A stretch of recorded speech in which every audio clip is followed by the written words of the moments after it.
Good morning, everybody. It is Friday morning. I got up early because I was going to go into work to volunteer. Well, I would have gotten paid for it, but was going to go to work to help clean everything. And I got in, and I'm like, there is nobody there.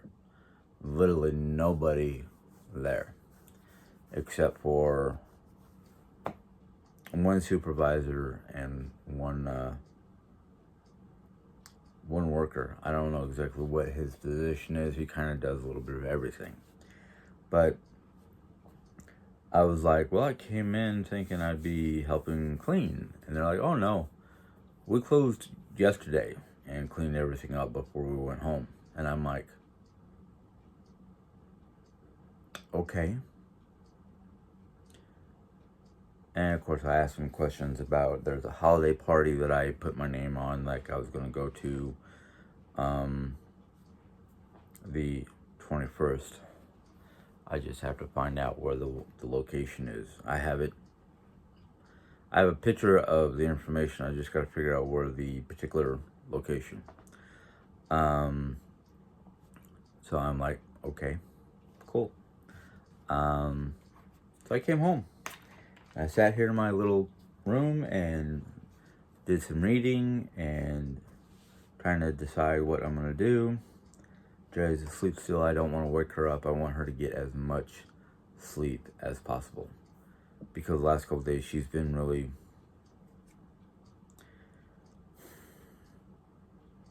not feeling great. Mostly aches and pains and tiredness, which is like, well,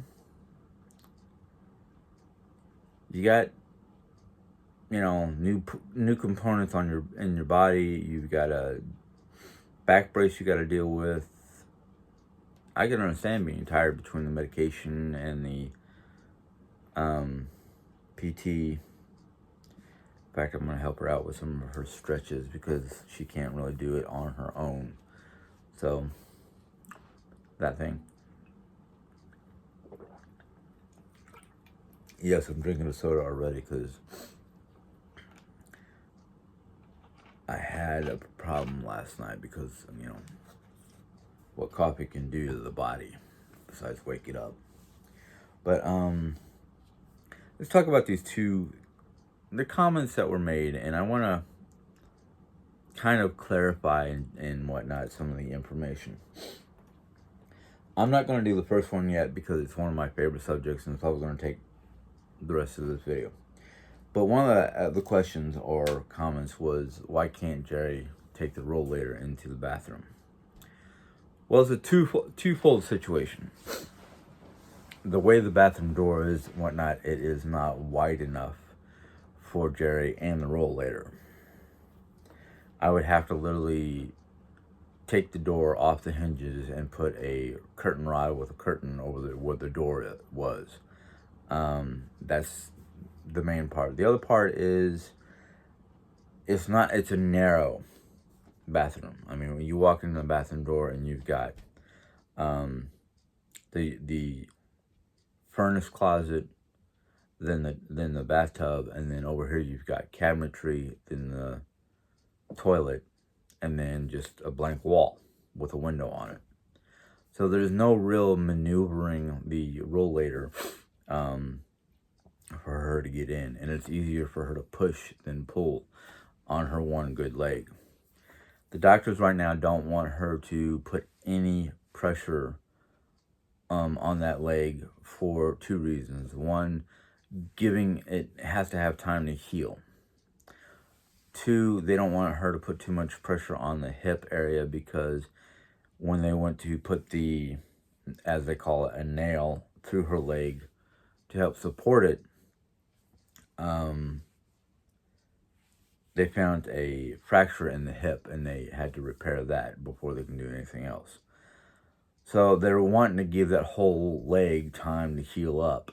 And then hopefully sometime in the next coming week, basically, we have a doctor's appointment.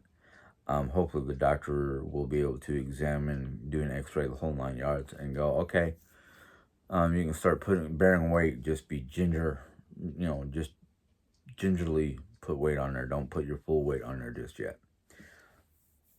So what she was doing before she realized how bad things were, she was taking herself to the doorway of the bathroom and then using her walker, which is basically behind the bathroom door, to get to the toilet.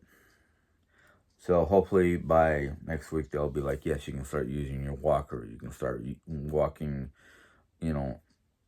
wherever you want to. Just use your walker for support.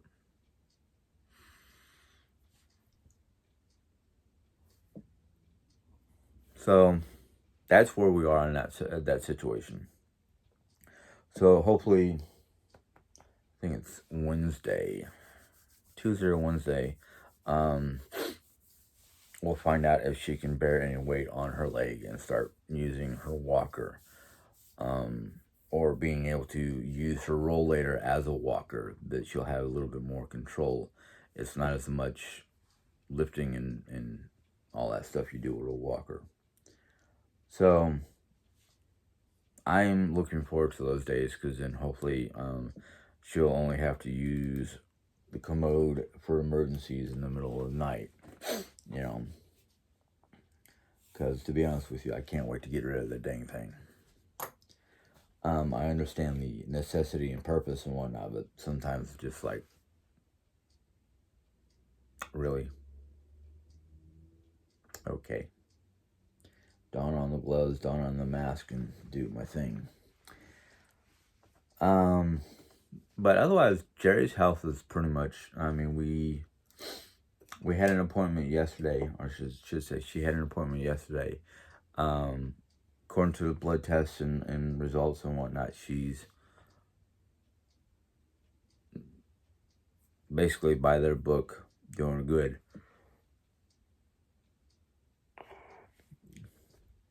No elevations higher than normal on her kidneys, on her A1Cs, on all the different things they took blood for, or used the blood to test for. And got to talk to one of her doctors. And he's very happy with the results and whatnot. And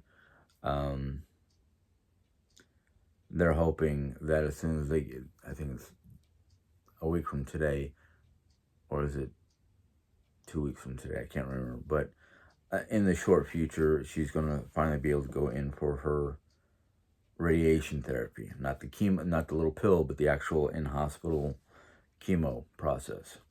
And they're hoping that the smaller tumors, that they're not worried, they're the smaller little cancer spots on her bones, they're, because of their size and whatnot, or location, they're hoping that the radiation bombardment will basically deteriorate the tumors or the cancer cells, so it won't be a big problem. They want her to continue wearing the brace for at least 8 months, which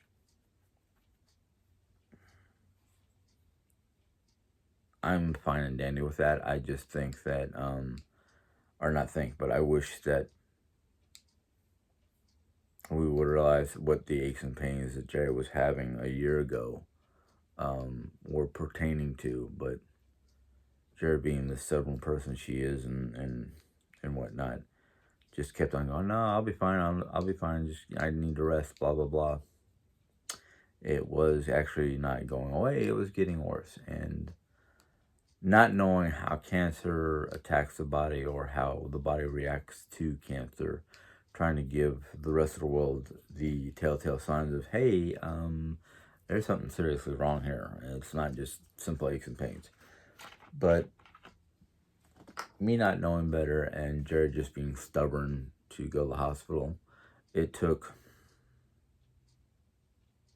me and Lisa and even her sisters over the phone I'm saying, hey, look, if it's that bad, it's not going away, it seems to be getting worse, you need to go see a doctor.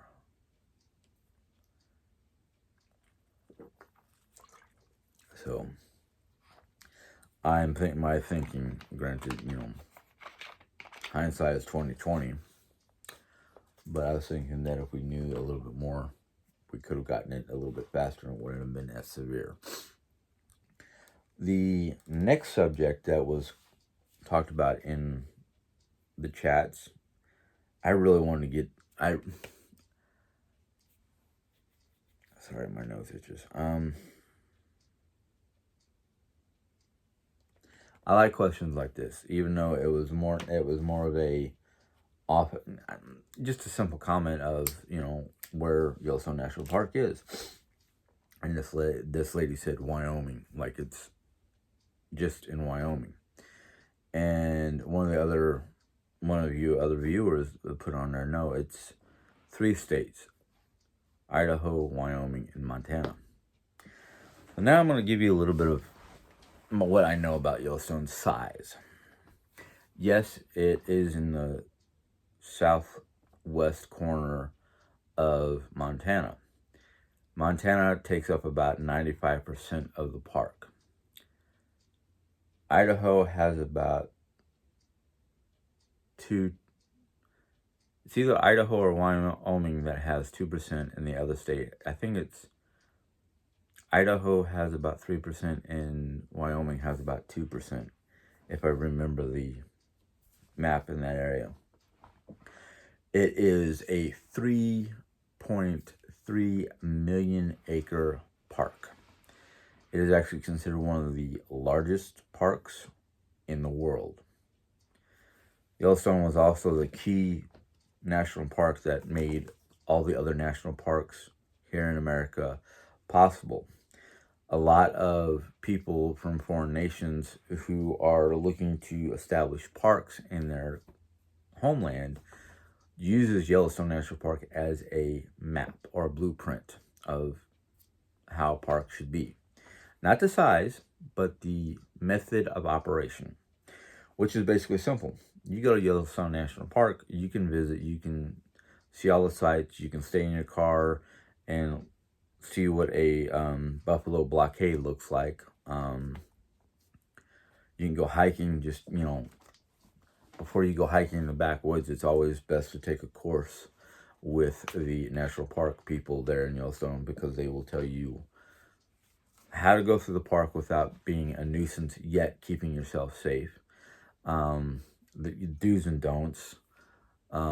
If you're in certain areas, stay on the pre-made path, because if you stray off the path, there's a chance of you falling through a 2-inch layer of crust over a 500+ degree boiling hot, melt your skin off the bones water.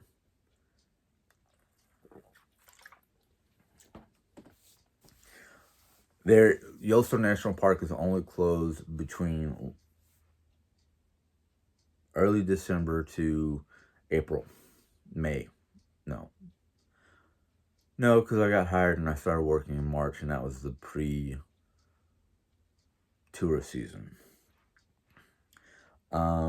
If you want to go to Yellowstone, either go sometime between March and May before they open for the bulk of the tourism. Granted, you won't be able to see the whole park because it's still closed due to snow.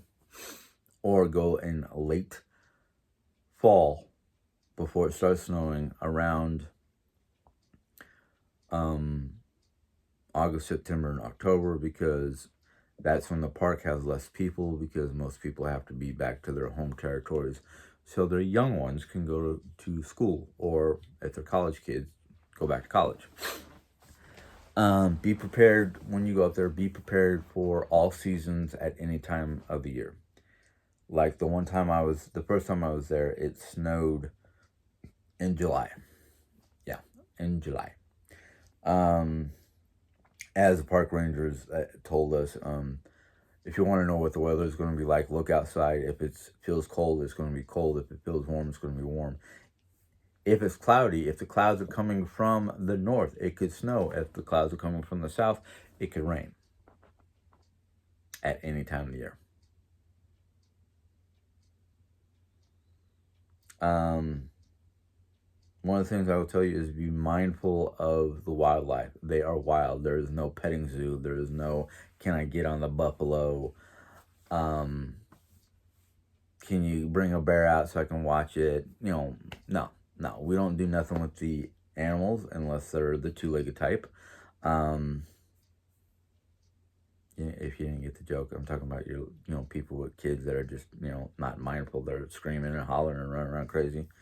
Of course, taking kids like that out to the woods is good because most animals, when they hear noise like that, they're just like, we're out. See yous. If you're in Upper Yellowstone, which is by Mammoth Hot Springs, during the rut season, stay out of their way. The elk up there, I watched them literally tear up the side of a brand new pickup truck because they were just in the wrong place at the wrong time. They'll basically use your vehicle as a practice against another elk or something like that. They've ripped up cars, popped tires. They're a nuisance, but the thing is, can't do nothing about them. If you go towards the Lamar Valley area, which is within Yellowstone, late evenings, early. I mean, right about the time the sun is actually trying to come over the horizon, you might get the chance, if you're out in the right spot, to either spot a pack of wolves or hear them in the distance. Yellowstone is one of my favorite vacation destinies. If I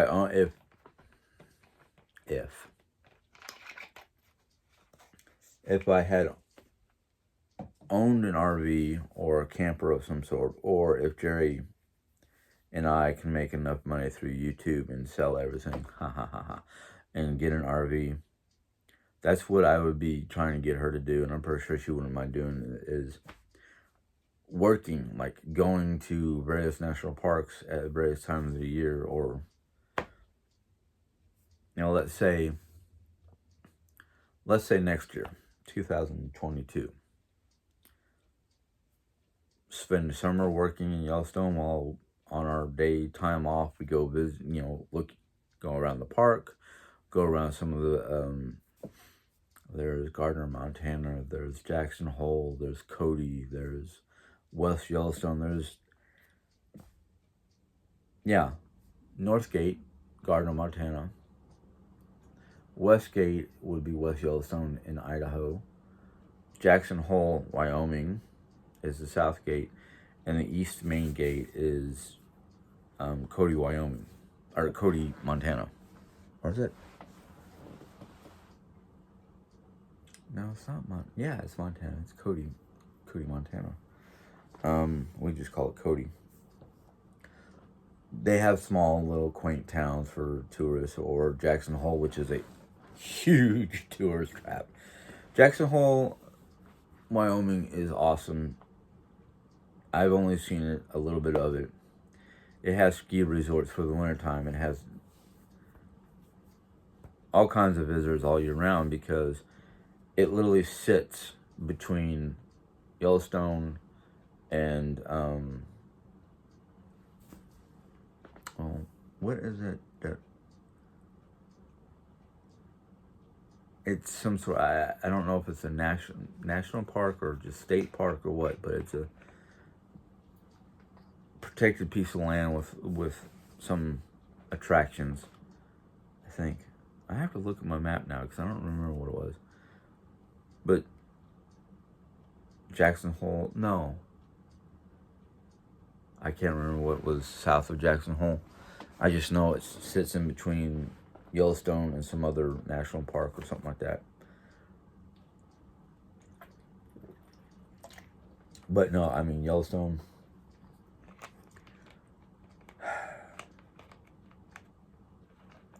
Yellowstone has been my go-to place to re-energize and recharge, and I'm almost at that point. I need to go back just for a boost.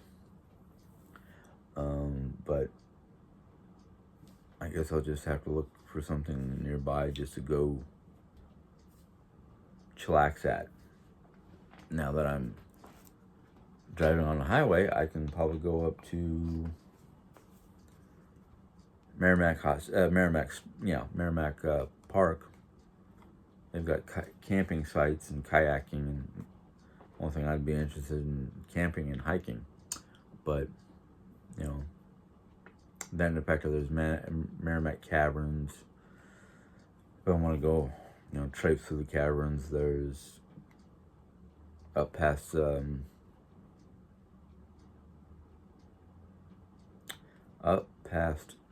Springfield is Fantastic Caverns, which I've been to once.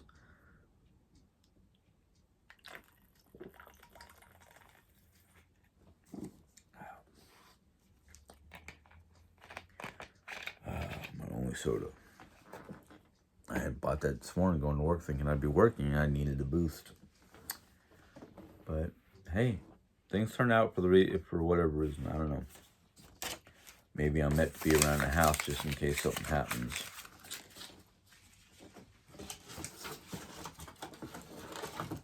But no, Yellowstone, I mean, been there twice to work. And the fun thing about working up there is you can work your scheduled time frame, and during your downtime, let's say you work in the morning time, so you have all afternoon to do whatever. Depending on what location you work in Yellowstone, there's Mammoth, Old Faithful, Bridge, Lake, Roosevelt. There's like 5 or 6 different locations to work at, depending on what your skill set is or where you want to work. Because they ask on their application, what station would you like to be at? If you want to be near the lake where you go because you're an avid fisherman, lake would work, bridge would work. If you want to deal with the general populace of tours, Old Faithful, because that's where most of the tours go to. Old Faithful, everybody knows about Old Faithful. If you want to work, in hospitality, any of those locations work. If you want to be like out in the middle of the woods, away from the masses, because they don't have a lot of visitors, Roosevelt, or if I can remember the name of the one that goes between Mammoth and Cody. All that is Frontier Cabins, a small eatery, and probably a gift shop. I know from friends and whatnot that a lot of times when they go to Yellowstone, they go into that Lamar Valley area because they're, looking for that rare glimpse of a wolf or whatnot, or just to listen to them at night. So it really depends on what you want to do. If you're going up there for just to visit as a tourist, one, choose your destination, or choose your time, not your destination. Choose your time of when you want to go. If you're going to go during the bulk of the tourist season, you might not be able to stay inside the park at their various hotels, because that fills up quickly. If you're going there and planning on, going with an RV or sleeping in a tent, get educated. because you leave your campsite with food or anything that could be an attractant, you might be waking up at 4, 5, 6 o'clock in the morning to the sounds of a grunting animal going through, literally rifling through your food. Welcome to Yellowstone. You just got woken up by a grizzly bear. Even in the campgrounds, though, you might wake up to, depending on what area you are in, to a herd of elk, maybe a couple bison. They're there to chomp on the grass, nothing more, nothing else. But still, there are certain dangers dealing with those animals because bison might be nearsighted, but their hearing is excellent, and their first reaction is not to run away from the sound unless they know it's danger. Their first reaction around people is to see how far they can headbutt you. I've heard plenty of horror stories about people doing foolish things in the park. They didn't listen to the warning signs. They didn't listen to the park rangers. They didn't read up enough to realize how dangerous the park can be if you are not mindful of what you're doing.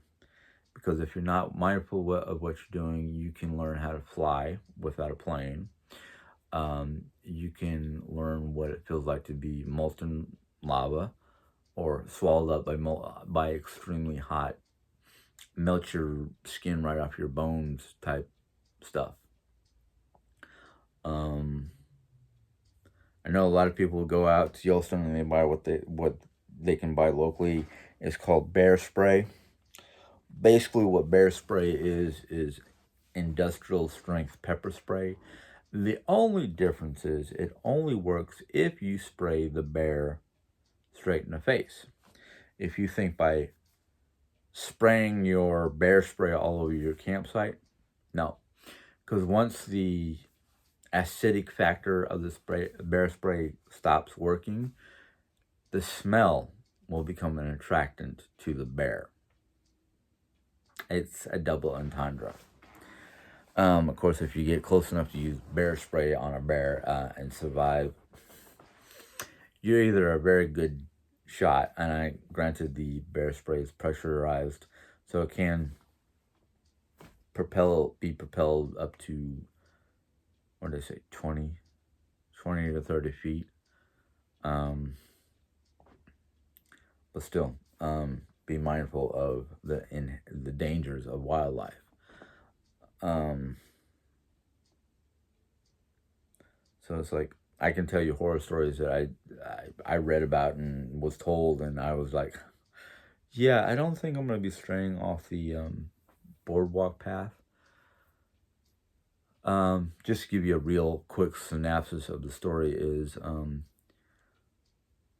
back in '97, 3 teenagers were working Yellowstone National Park, and they went out for a hike in the Geyser Basin, which is right around Old Faithful.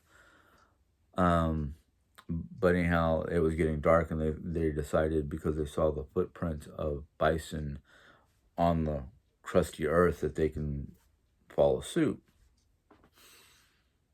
Well, they went off path, and they fell through the earth into a boiling hot thing of water, and 2 out of the 3 died on the spot. The third one was being airlifted to a local hospital. I can't remember if it was Jackson Hole or if it was Bozeman, but they were trying to take his boots off. And I don't remember if this was in flight or at the hospital. But when they went to pull the boots off, everything but the bone was still in the boot. The melted skin, the boot, everything but bone. Needless to say, that young gentleman passed away in hospital. So I was kind of like, why? I mean, anybody that goes hiking knows to take X amount of equipment. Especially if they're going hiking for the day, they might, take a dip into one of the cooler locations, they might be taking, extra gear just in case, raincoat, heavy coat for winter.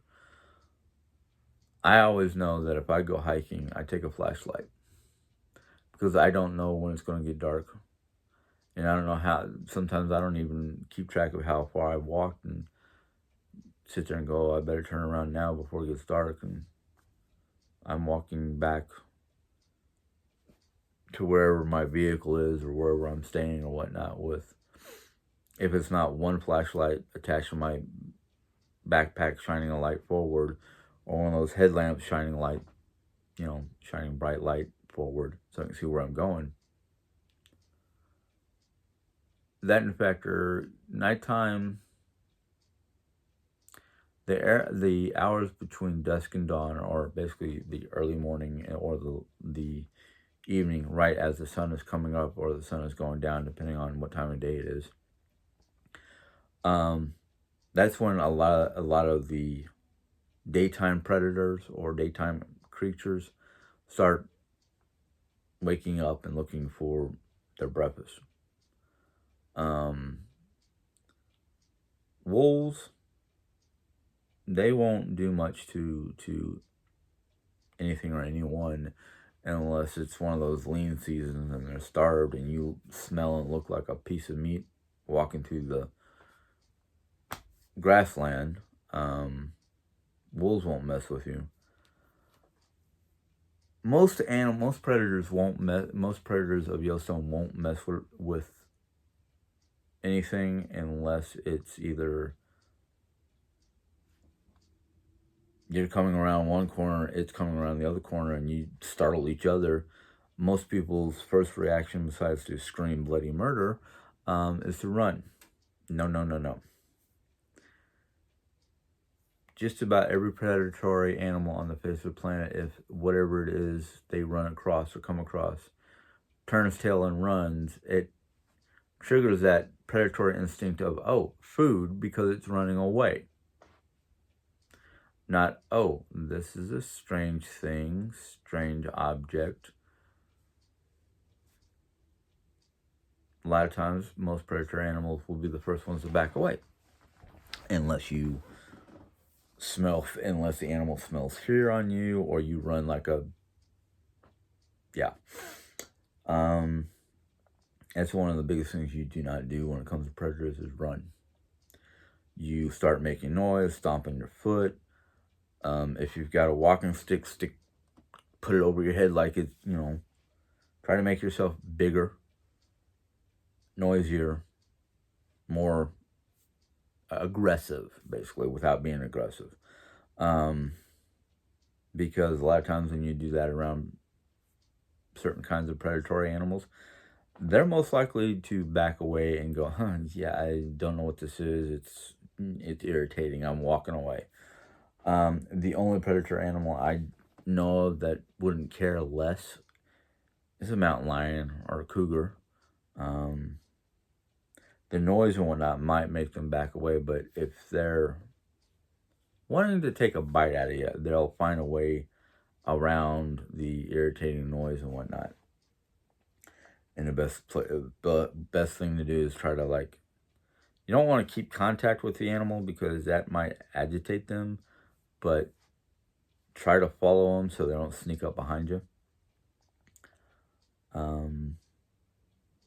But there's so much beauty in whatnot in Yellowstone. I mean, the buffalo calves during the springtime, the various birds we get. I actually got the chance to, while at Old Faithful, sit down by a stream and just relax. And I saw a couple otters playing in the water. Otters are very inquisitive animals, very curious. They didn't come to me. They kind of, I don't know how to put it, I guess, without getting too close, were curious. there was actually a group of us that walked in the woods and we saw marmots, which are a type of weasel up in the trees. They eat small birds, insects, bird eggs, um, lizards, snakes if they can get them. They're also very curious and inquisitive, but they're also very,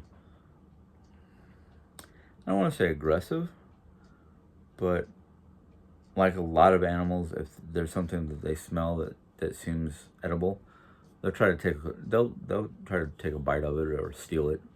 Um, what animals? What other animals did I see there besides eagles, ravens, various birds of prey? Um,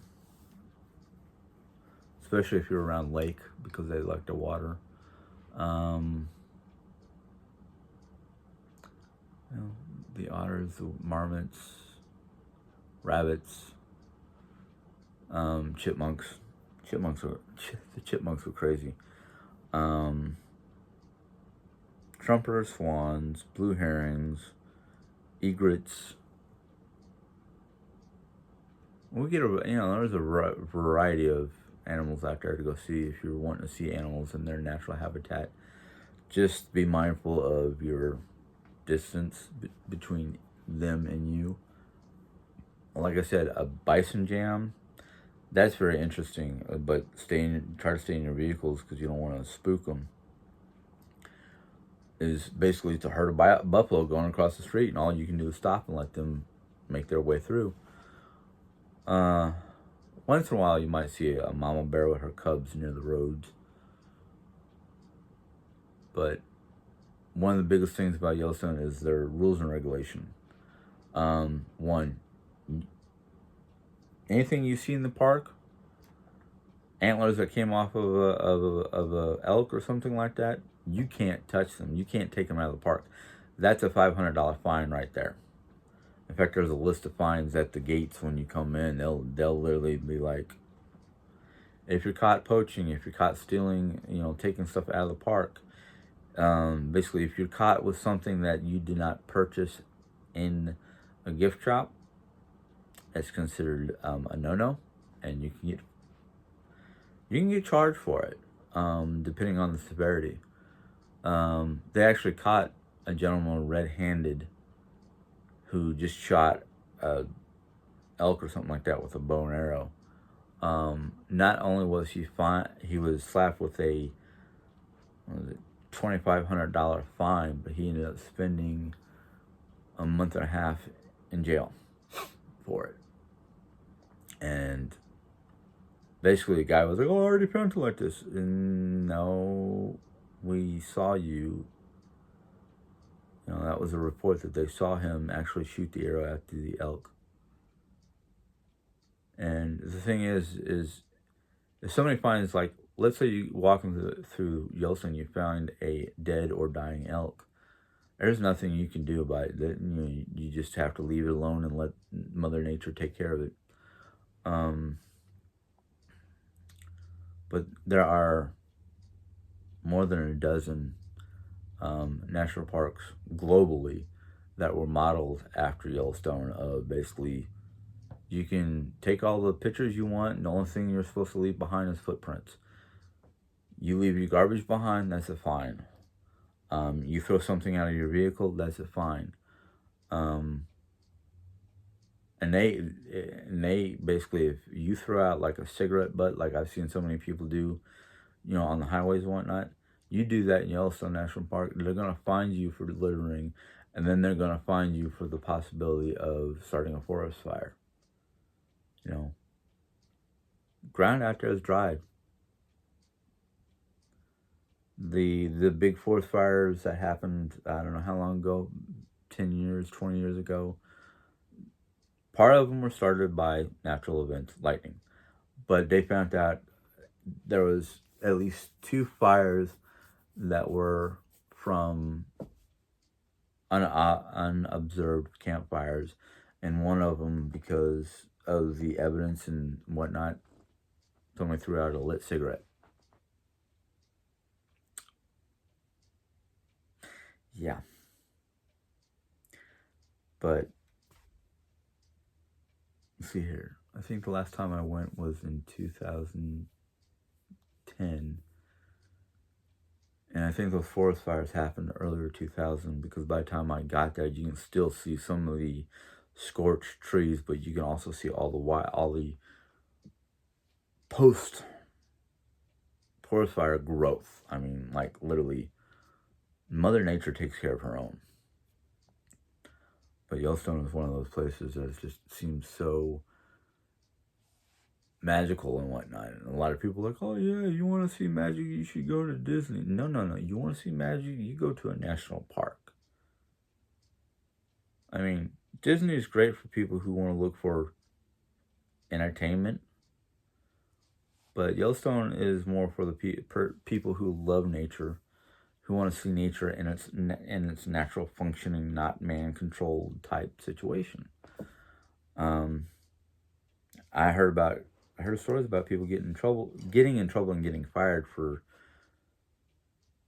as they put, oh, we were just trying to play a practical joke for the tourists. Basically, the story goes, somebody came in and asked the people at the Geyser Grill, I worked there for a while, to turn on Old Faithful.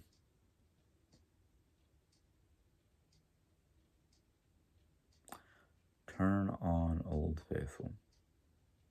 That right there alone, that statement alone, just kind of made me go, huh? But they were like, they didn't even just stop to think about it. They just went, oh, sure, hold on a second. And these guys must have had the geyser timed out perfectly, because they're like, oh, let me just, hit this lever. And at the same time, they pulled on this, I don't know what it was used for at the time, this lever, the geyser went off. Yeah, that's a no-no. So they got in trouble. The other thing that I heard about that happened that I can see happening, because it's just how some people are. Didn't ask anybody.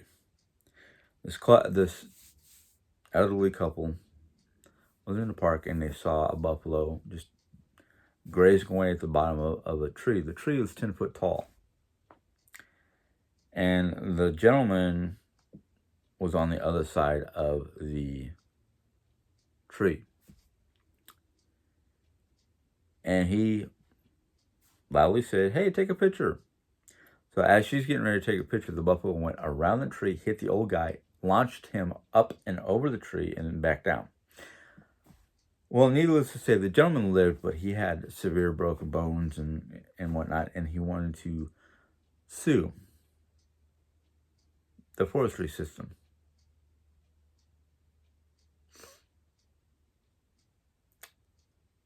How do you sue a national park that does not have any control over what the animals do, and have put out warnings not to do certain things? If anything, the park could sue you for agitating the wildlife or hampering with the wildlife.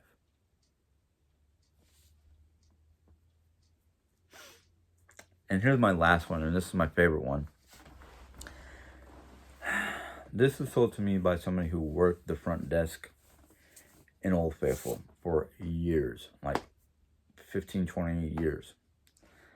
She said the worst thing I've ever had happen was a lady came in with three kids, little ones, that were just rambunctious and being bratty and the whole 9 yards, climbing on stuff, basically being kids.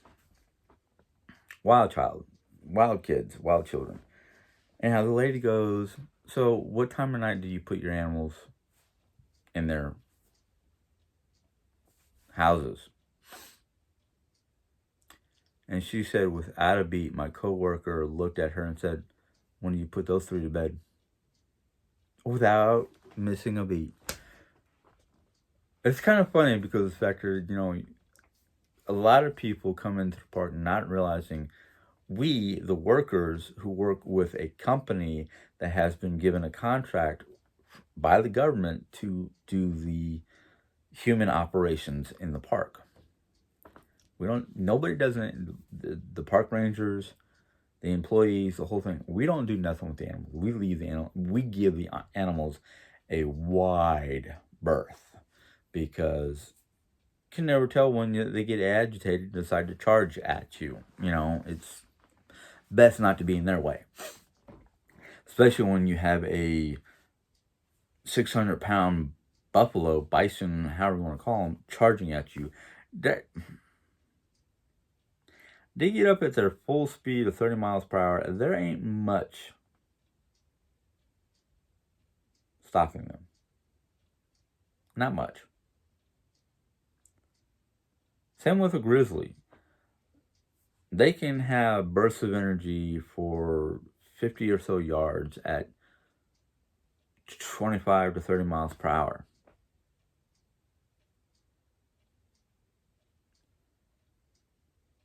I'm sorry. I don't. The joke in Yellowstone is if you see somebody running, you don't question what it is. You just try to keep up.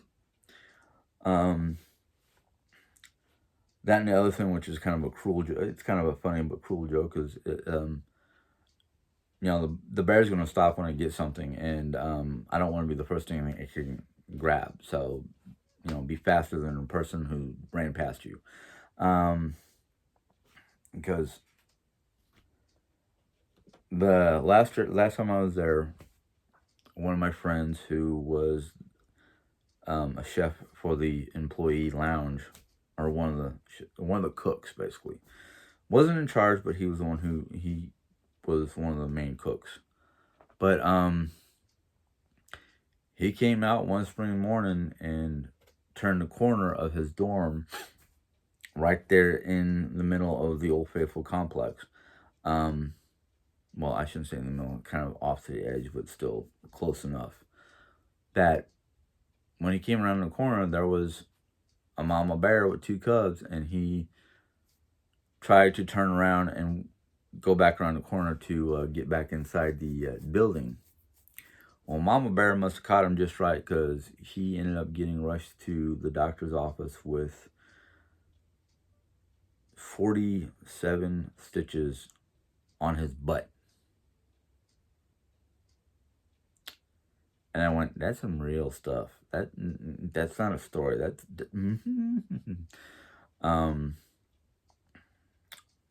but one of these things that happened to me the first time I was in Yellowstone, as well as the second time, but the first time was even more fun because it was outside.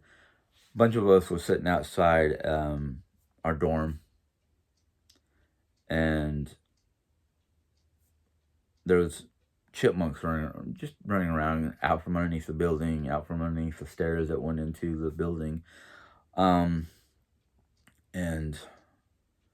one of my coworkers said, "You want to see something really cool?" And I'm like, "Yeah, sure." He takes a whole peanut in a shell, put it on his knee. Chipmunk stood up for a second, looked around, climbed up his knee, took the peanut, and took off. These little guys were not afraid of people. As long as nobody tried to hurt them and they were getting food, they had no fear. Which I thought was great because I did it a couple times. I was having fun with them a couple times. And then the second time I was there in Yellowstone, if you've ever been to Yellowstone or looked at maps, they've got a building called the Snow Lodge. Or not Snow Lodge. What is that particular building called? Well, it's not it's an observation building more than anything else. And you can go in there and sit down and watch the geyser from the comfort of the indoors. There's a cafeteria, ice cream shop, gift shop. Basically it was our cafeteria style dining room for the visitors. But I was sitting there one day, and I wasn't even looking towards Old Faithful. I was watching the fireplace. Of course, it was the time of year it was warm enough they didn't, you know, light up the fireplace. But I had noticed earlier that day there was chipmunks running around the floor on the inside. I'm like, how are these guys getting in here? Well, that particular day when I was watching the, just staring at the fireplace, let my thoughts wander, I noticed that there was a chipmunk that came through a crack on the side, on the brick side of the fireplace, and that's how they were getting in and out of the building. And I'm like, okay, because the cafeteria, the area was kind of open, so anybody could drop a piece of food walking through or whatnot, and they would scamper over, grab the food, and take off. But I loved it. I love watching these little guys. But Yellowstone, you have all the wildlife, the songbirds, just things to see, trails to walk, tour bus to jump on to be driven around the park while the tour guide was telling you about the different areas. Stuff like that. It's just,